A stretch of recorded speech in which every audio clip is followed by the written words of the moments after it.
ညာဘက်ကျရင်တယောက်တည်းတင်းញိုင်းဘက်ကိုတွားဘူးလားဒါမှမဟုတ်လေတွားရဲတဲ့စိတ်ရှိလားကိုကတကယ်လို့တွားဘူးတယ်တွားရဲတယ်ဆိုရင်အဲ့တင်းញိုင်းနာရောက်တဲ့ချိန်ကျရင်တင်းញိုင်းကိုစောင့်နေတဲ့သူကစောင့်ရှောက်ပေးတဲ့သူကကို့နာမှာရှိနေလိမ့်မယ်ကိုကတော့သူ့မမြင်ရဘူးဆိုပေမဲ့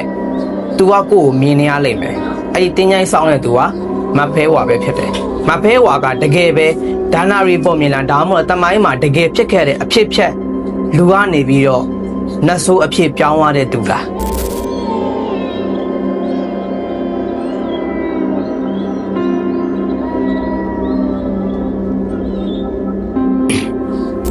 โอเคအရင်ဆုံးကျွန်တော်တို့ခေါင်းထဲမှာလူထုထဲမှာမဖဲဝါဆိုတာကိုကျွန်တော်တို့ဘယ်လိုမျိုးသိတာလဲမဖဲဝါဆိုတာကကျွန်တော်တင်ញိုင်းအောင်စောက်ရှောက်ပေးတယ်တင်ញိုင်းကိုမကောင်းတဲ့စိတ်နဲ့သွားတယ်ဆိုရင်အဲ့လူတွေကိုမဖဲဝါကိုထင်ဝါပြပြီးတော့ထိတ်လန့်တပွဲဖြစ်အောင်လုပ်တတ်တယ်ဆိုပြီးတော့လည်းရှိတယ်နောက်တစ်ခုကတင်ញိုင်းမှာတကြိုတဲ့ခလေးငယ်တွေကိုခလေးငယ်ဝိညာဉ်တွေကိုမဖဲဝါစောက်ရှောက်ပေးတယ်ဆိုပြီးပြောတယ်ဆိုတော့မဖဲဝါကောင်းတာလားဆိုးတာလားနတ်ဆိုးလားဝိညာဉ်ကောင်းလားနောက်ထပ်ကြည့်မယ်ဆိုရင်မဖဲဝါဗျာကျွန်တော်တို့ဒီလာပြည့်ညတွေမှာဆိုရင်ရွာဘက်တွေမှာဘယ်လိုရှိတယ်လို့မေးတယ်ဆိုရင်အခေါင်းကိုထမ်းပြီးတော့မှရွာကိုသူကပတ်ပြီးလာတယ်အဲ့ဒီချိန်မှာကိုကအပြင်မထွက်ရဘူးအပြင်ထွက်တယ်ဆိုရင်ကိုသူကကိုတင်ကိုကပြပြီးတော့မှကိုကအဲ့ညမှာတင်ကိုအသက်ဆုံးရှုံးသွားတဲ့အခိုက်အတန့်အောင်ဖြစ်တတ်တယ်ဆိုပြီးဒါရွာဘက်တွေမှာအခိုက်အတန့်တွေအများကြီးရှိတယ်ကြုံကြည်ချက်တွေအများကြီးရှိတယ်ကျွန်တော်လည်းငယ်လေးတော့အများကြီးကြားဘူးတယ်အခုချိန်ထိလည်းမဖဲဝါဆိုတဲ့ဇလန်းကလူတို့ကြားထဲမှာအရန်ရိုးသွားတဲ့ဇလန်းတစ်ခုမျိုးမရှိဘူးဒါကတကယ်ဖြစ်ခဲ့လားမဖြစ်ခဲ့လားဆိုတာပဲအခုဒီမှာမေးခွန်းတစ်ခုဖြစ်နေတာโอเคဒီလိုမျိုးမေးခွန်းကိုထပ်ကြည့်မယ်ဆိုတာကျွန်တော်တို့ကဒီမဖဲဝါဇလန်းကိုကျွန်တော်တို့ကဘယ်လိုသိရတာလဲမဖဲဝါဆိုတာကပထမလူသားဘဝကနေပြီးတော့မှသူကနတ်ဆိုးဘဝကိုပြောင်းသွားတယ်ဝိညာဉ်ဘဝကိုပြောင်းသွားတယ်ဆိုပြီးပြောတယ်အရင်ဆုံးသူကဝိညာဉ်ဘဝပြောင်းတယ်ပြီးတော့နတ်ဆိုးဘဝပြောင်းသွားတယ်ဆိုပြီးကျွန်တော်တို့ကြားခဲ့ဘူးတယ်မဖဲဝါကလူသားဘဝမှာသူ့ကိုမတရားမှုသူကအများခံရတယ်ပြီးတော့သူတစ္ဆာဖောက်ခံရတယ်နောက်ဆုံးသူကတပ်ဖြတ်ခံရတယ်ဒါတွေကိုသူကစိတ်နာကြီးချက်အရင်ကြီးွားပြီးတော့မှသူ့ရဲ့စိတ်နာမှုဝမ်းနည်းမှုတွေကသူ့တကြိုတဲ့ခါမှာသူကမကြွမလို့ဖြစ်ပြီးတော့မှတင်းញိုင်းမှာပဲဝိညာဉ်အဖြစ်သူကဖြစ်တည်ခဲ့တယ်အဲ့လိုဖြစ်တည်ခဲ့တာမှတဆင်အဲ့နေရာမှာရှိတဲ့လူတွေပေါ့နော်ဒါ something မြန်မာနိုင်ငံအလဲပိုင်းမှာဖြစ်ခဲ့တဲ့ဒါဇလန်းတစ်ခုပေါ့မြန်မာနိုင်ငံရဲ့အလဲဘက်ဒေတာတစ်ခုမှာဖြစ်ခဲ့တဲ့ဇလန်းတစ်ခုပဲဖြစ်တယ်ဆိုတော့အဲ့ဒီအချိန်မှာအဲ့ဒီရွာမှာ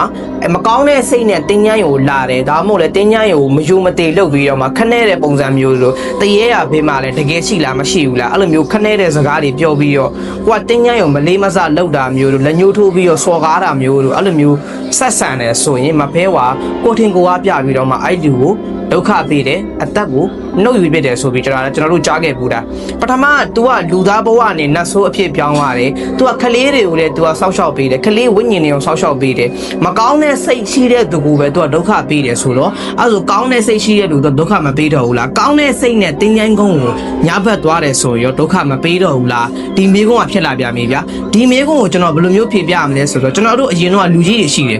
ငယ်လေးတော့ဒီတောဘက်တွေမှာဒီလိုမျိုးလေကွင်းဘက်တွေမှာကြည့်မယ်ဆိုရင်လေကွင်းကိုညာဘက်တယောက်တည်းမသွားနေလို့တောလန်းနေညဘက်တယောက်တည်းမလာနေလို့အခုကျွန်တော်တို့ရွာဘက်တွေမှာကြည့်မယ်ဆိုရင်အရင်တော့ကြည့်မယ်ဆိုရင်ဗျာဒီမီးတွေဘာတွေရှိဘူးဆိုတော့လုံးဝမဖြစ်နိုင်ဘူးအကုန်လုံးကစီမီးကွက်တွေနဲ့အကုန်လုံးသွားနေတာအဲ့လိုမျိုးအခြေအနေမျိုးမှာတောလန်းဒီရွာလန်းတွေကမီးရှိဖို့နေတာဒါမှောင်မဲနေမှာပဲမီးတို့အိမ်ကပြီးသွားနေမှာလည်းမဟုတ်ဘူးဓမီးတွေအောင်မှာရှာရှာပပဒီ10အိမ်နေမှာ1အိမ်လောက်ပဲဓမီးရှိတယ်ဆိုတော့အဲ့လိုမျိုးရှိတဲ့အခြေအနေမျိုးမှာဒီလိုမျိုးအမောင်ထဲတွေမှာသွားတယ်ဆိုရင်ကိုယ်စိတ်ကနည်းနည်းလေးခြောက်ချရာတစ်ခုဖြစ်တယ်အဲ့လိုမျိုးမသွားသင့်ဘူးလူကြီးတွေကမသွားသင့်ဘူးဆိုပြီးတော့မှဒီမဖဲဝါဆိုတဲ့ဇက်ကောင်ကိုထုတ်ခဲ့တဲ့ဒါနာရီပုံမြင်အဖြစ်ဒါကျေပြန့်လာတယ်မြန်မာနိုင်ငံအလဲပိုင်းကနေပြီးတော့မှမြန်မာနိုင်ငံတနိုင်ငံလုံးကျေပြန့်လာတယ်ဆိုပြီးတော့ဒါ theory တွေအများကြီးရှိတယ်โอเคမဖဲဝါပုံစံကဘယ်လိုရှိတာလဲ तू ကသပင်ရှည်ရှည်နဲ့သူ့မျက်နာကမရှင်းမလင်းဖြစ်နေတယ်နောက်ထပ် तू ကအဖြူအောင်အစားဝတ်တယ်တော့မဟုတ်အမဲအောင်အစားဝတ်တယ်ဒါတွေဝတ်ပြီးတော့မှ तू ကအခေါင်းကိုတည်ပြီးတော့မှ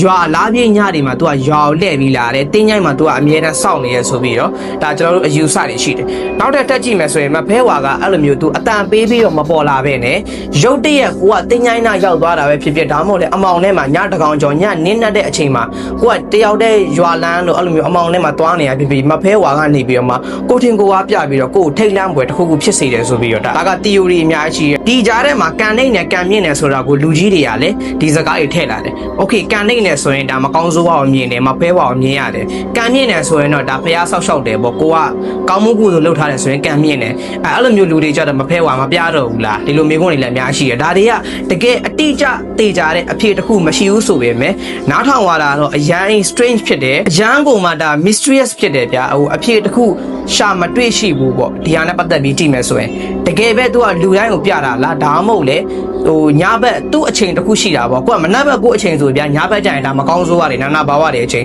အဲ့လိုမျိုးအချိန်တွေမျိုးမှာကိုကသူ့ရဲ့လောကကိုသွားနှောက်ယှက်မိတဲ့အခိုက်အတန့်မျိုးတစ်ခုဖြစ်လို့သူကပြတာလာ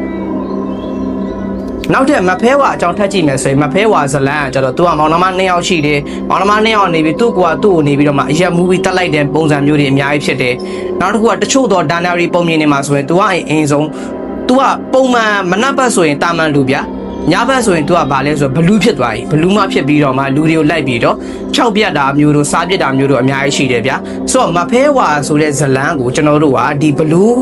အဆက်တွေနဲ့ဘယ်လိုမျိုးချိတ်ဆက်ပြီးလူကြီးတွေပြောကြလဲဆိုတော့မဖဲဝါဆိုတာကမနက်ဘက်ဆိုရင်တာမန်လူညဘက်ဆိုရင်သူကဘလူးအဖြစ်ပြောင်းပြီးတော့မှလူတွေကိုလိုက်ပြီးတော့စားတယ်အမောင်နဲ့သွားတဲ့လူတွေကိုဖမ်းပြီးစားတယ်ကလေးတွေကိုဖမ်းတယ်ဟုတ်တယ်လားအရင်တော့ကျွန်တော်တို့အိမ်သားတွေပါကြည့်မယ်ဆိုရင်ဗျအိမ်နဲ့တွဲရမဟုတ်ဘူ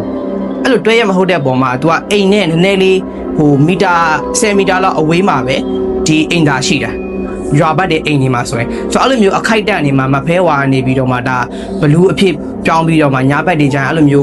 းကိုကအပေါ့အပါသွားတဲ့ချိန်ကျလုခပေးတယ်အဲ့လိုမျိုးအခိုက်တန့်နေလည်းအများကြီးရှိတယ်မဖဲဝါနဲ့ပတ်သက်ပြီးတော့ကြည့်မယ်ဆိုရင်ဒါနာရီပုံမြင်ကကျွန်တော်တို့ဒီ timeline တွေအများကြီးရှိတယ်တစ်ဖက်timeline မှာကြတော့ तू ကဒီလိုမျိုးအဆုံးစီရင်သွားတယ် तू တက်ဖြတ်ခံရတယ်တက်ဖြတ်ခံရပြီးတော့ဝိညာဉ်ဘဝကနေပြီးတော့မှနတ်ဆိုးဘဝပြောင်းသွားတယ်နောက်တစ်ခု timeline မှာကြည့်မယ်နောက်တချို့ ratio မှာပြန်ကြည့်မယ်ဆိုရင် तू ကနေပြီးတော့မနက်ကိုလူသားညဘက်ကိုကျရင်ဘလူးနောက်တစ်မျိုးပြန်ကြည့်မယ်ဆိုရင် तू ကသူ့ရဲ့အကူကသူ့တတ်လိုက်တာအဲ့တက်လိုက်တာမှ तू ကအဲ့နေရာမှာအစိမ့်တည်ဖြစ်ပြီးတော့မှမကျွတ်မလို့ဖြစ်ပြီးတော့မှဒီလိုမျိုးမဖဲဝါဖြစ်ပြောင်းသွားရဆိုပြီးအဲ့လိုမျိုး timeline တွေအများကြီးရှိတယ်ဒီຢာထဲမှာဘေယာကအတိကျလဲဘေယာကအမှန်ကန်လဲလို့မေးတယ်ဆိုရင်ကျွန်တော်တို့ဒီမဖဲဝါကိုကျွန်တော်ကဘယ်လိုမျိုးယုံကြည်လဲမေးတယ်ဆိုရင်မဖဲဝါရှိလားမရှိလားဆိုတာထက်သူရှိတယ်ဆိုရင်လည်းလေးစားတယ်မရှိဘူးဆိုရင်လည်းဒါပုံမြင်အဖြစ်ပဲဒါပေမဲ့ရှေ့လူကြီးတွေကမဖဲဝါနဲ့ပတ်သက်ပြီးကျွန်တော်တို့နားတယ်ဘယ်လိုမျိုးရိုက်ထည့်လဲဆိုတော့ကျွန်တော်တို့ကအခုကောင်းမှုလုပ်တယ်ဆိုရင်မဖဲဝါကဒါအနောက်ရှက်မပေးဘူးမကောင်းမှုလုပ်ပဲနဲ့မကောင်းမှုစိတ်နဲ့ကိုကနေထိုင်သွားတယ်ဆိုရင်ညာဘက်တွေကြာရင်အဲ့လိုမျိုးဒုက္ခပေးတတ်တယ်အခုတော်တော်များများဗျာညာဘက်တွေကြာအပြင်မထွက်နဲ့တော့မှောင်နေပြီးအမောင်နဲ့မသွားနဲ့အဆင်မပြေဘူးအဲ့လိုမျိုးအခြေအနေမျိုးတွေကျွန်တော်တို့ခေါင်းထဲမှာရိုက်ထည့်ခံရတယ်။ Okay ဒီလိုမျိုးဒီအခြေအနေမျိုးမှာလူကြီးတွေကမထွက်စေချင်ဘူးဆိုရင်ကျွန်တော်တို့ဒီမဖဲဝါဇလန်ကိုပြန်ထည့်တယ်ဗျာကျွန်တော်ပြောရှင်းမှန်ထည့်တယ်နော်။ကိုကညာဘက်ကိုလူကြီးကအပြင်မထွက်စေချင်ဘူး။ညာတကောင်ကြုံအဲ့လိုမထွက်စေချင်တဲ့အခိုက်အတန့်တစ်ခုမှာသူတို့မဖဲဝါဇလန်ပြန်ရိုက်ထည့်တယ်အဲ့လိုရိုက်ထည့်တဲ့ခါကျတော့မဖဲဝါဇလန်ပို့ပြီးအသက်ဝင်သွားတယ်ကျွန်တော်တို့ခေါင်းထဲမှာညာဘက်ထွက်တယ်ဆိုရင်ငါမဖဲဝါနဲ့တွေ့ရလိမ့်မယ်ဆိုအဲ့လိုမျိုးရိုက်ထည့်ခံရတဲ့ပုံမှာကိုကဒီမဖဲဝါဇလန်ကိုငယ်လေးတွေကခေါင်းထဲမှာအဲ့လိုမျိုးအကျဉ်းသားရလာတဲ့ပုံမှာတင်းញိုင်းကုန်းသားတွားပြီးဆိုတဲ့ဟိုကအဲ့မှာဝိညာဉ်တွေရှိတယ်ဆိုပြီးတော့ကျွန်တော်တို့လည်းခေါင်းထဲမှာရိုက်ထည့်ခံပြီးွားပြီးတကယ်ရှိတယ်မရှိဘူးဆိုတာတဲ့စိတ်ပိုင်းဆိုင်ရာကျွန်တော်တို့ကဒီအောင်အသိမှတ်ပြုပြီးွားတဲ့ပုံမှာတင်းញိုင်းကုန်းသားညာဘက်ကိုတွားပြီးဆိုတဲ့ဟိုကအုပ်စုလိုက်ပဲတွားတယောက်တည်းပဲတွားဘလို့ကြည်ကြီးကိုစိတ်ထဲမှာကြောက်စိတ်ကတော့ရှိတယ်အဲ့လိုမျိုးကြောက်စိတ်ထဲမှာဒီမဖဲဝါဇက်ကောင်ပြန်ထည့်လိုက်တဲ့ပုံမှာကိုအဲ့နေရာကိုတေချာပေါက်မသွားတော့ဘူးညဘက်လည်းကိုအပြင်ထွက်တဲ့အကြောင်းမရှိတော့ဘူးလူကြီးတွေကဒါကိုလိုချင်တာရှေးလူကြီးတွေကဒီဟာကိုရည်ရွယ်ချင်တာပဲဖြစ်တယ်နောက်တစ်ခုကမဖဲဝါအပြင်မှာတကယ်ဖြစ်ခဲ့တယ်တကယ်ရှိခဲ့တယ်ဒီဇက်ကောင်တကယ်ရှိခဲ့တယ်ဆိုပြီးတော့ဘာတမိုင်းအထောက်ထားမှမရှိဘူးဒါနာရီပုံမြင်အဖြစ်နဲ့သာရှိခဲ့တာကျွန်တော်တို့ဒီ Atlantic ဒီကျုံးပုံစံမျိုးပဲဒါနာရီအဖြစ်နဲ့သာရှိခဲ့တာတကယ်ဖြစ်ခဲ့တယ်တကယ်ရှိခဲ့တယ်တကယ်ဇက်ကောင်ဒီနေရာမှာမြုပ်ထားတာတကယ်ရှိတယ်ဆိုပြီးတော့ဘယ်အချက်လက်မှတော့မရှိဘူးတကယ်လို့ကိုကမဖဲဝါကိုယုံလားမယုံလားဆိုတော့ကမမန့်ငယ်ပဲကဲကျွန်တော်အနေနဲ့မဖဲဝါကျွန်တော်ယုံလားမေးတယ်ဆိုရင်သူရှိတယ်မရှိဘူးဆိုတော့ကျွန်တော်မစမ်းတတ်ဘူးဗျာသူ့လည်းကျွန်တော်မလေးမစားမဆက်ဆံဘူးဘာလို့ဆိုကျွန်တော်ကိုယ်တိုင်ကလည်းကြောက်တယ်ဗျာတရေကိုကျွန်တော်ကိုယ်တိုင်ကလည်းကျွန်တော်အတွေ့အကြုံတစ်ခုရှိတဲ့ပုံမှာအဲ့ဒါကြောင့်တစ်သက် connect တစ်ခုလုပ်ပေးဦးမယ်အဲ့လိုမျိုးရှိတဲ့ပုံမှာကျွန်တော်ကဒီရှိတယ်မရှိဘူးဆိုတော့မစမ်းတတ်ဘူးရှိတယ်ဆိုရင်လည်းယိုသေးတယ်မရှိဘူးဆိုရင်လည်းသူ့ပုံမျိုးကိုနားထောင်တယ်โอเคနားထောင်လုံးကောင်းတယ်ကျွန်တော်ပြန် share ပေးတယ်ဒီကကျွန်တော်ရဲ့ခံယူချက်ပေါ့အခုဒီဗီဒီယိုတွေလောက်ဒီကြည့်လာတဲ့သူတိုင်းရောမဖဲဝါနဲ့ပတ်သက်ပြီးဘယ်လိုမျိုးထင်မြင်ချက်ရှိလဲတကယ်ရှိလားတကယ်မရှိဘူးလားဒါမှမဟုတ်လေဒါပုံမြင်ပဲလားလူကြီးတွေကပဲ create လုပ်ပြီးတော့ကိုယ်တို့ပြပြောတာလားကိုဘယ်လိုထင်လဲဆိုတော့ကမမန့်ငယ်ပြီနောက်ထပ်မြန်မာနိုင်ငံမှာတရဲနဲ့ပတ်သက်ပြီးတော့ ghost နဲ့ပတ်သက်ပြီးတော့အဖြစ်ဖြတ်တွေအခိုက်အတန့်တွေအများကြီးရှိတယ်တစ်ခုချင်းစီကျွန်တော်ဆွဲထုတ်ပြီးတော့ပြောပေးသွားမယ်နောက်ဗီဒီယိုမှာဘာအကြောင်းပြောနေလဲဆိုတော့ကမမန့်ငယ်ပြီအားလုံးပဲ bye ဘယ်လောက်ရှိလဲဘယ်နှမိနစ်လဲကွက်ဒီပဲပိတ်လိုက်တော့